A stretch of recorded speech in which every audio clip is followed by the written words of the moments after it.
మరోసారి ప్రభు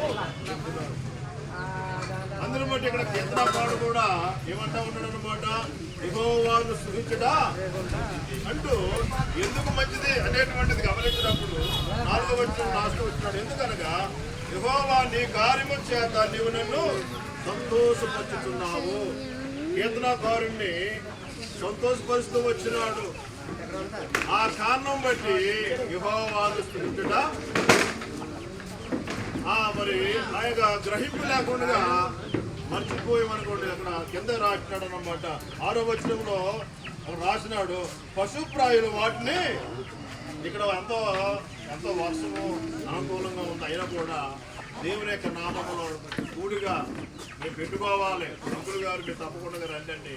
రాత్రి విజయరత్నం మరి పాల్గొని వచ్చినాడు.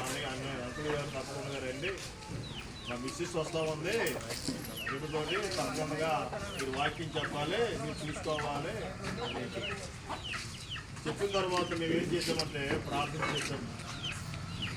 ప్రార్థన దేవుడు ఎందుకంటే ఎందుకు చెప్తాడు, చుట్టూ కూడా వస్తున్నాను పాలకులు కూడా. కాబట్టి మన యొక్క ఆత్మీయమైనటువంటి జీవితంలో దేవునికి మొదటి స్థానం ఇవ్వాలి. ఏ స్థానం చెప్పండి? మొదటి స్థానం, చివరి స్థానం కాదు. దేవుని యొక్క వాక్యములో గమనించినప్పుడు మరి సమూయేలు మొదటి గ్రంథము 2వ అధ్యాయం 30వ వచనంలో ఒక మాట అక్కడ రాయబడుతుంది, నన్ను కనుపరిచే వారు నేను.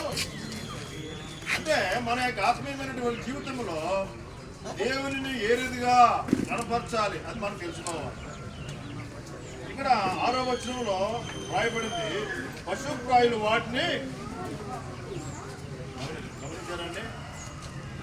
పశుప్రాయులు ఏం చేస్తారన్నమాట, దేవుని యొక్క కార్యాలు వారు గ్రహించలేరు, మనసులు పెట్టరు. అయితే మరి మొదటి సమయంలో 2:30లో మనం గమనించినప్పుడు నన్ను కనపరచే వారు నేను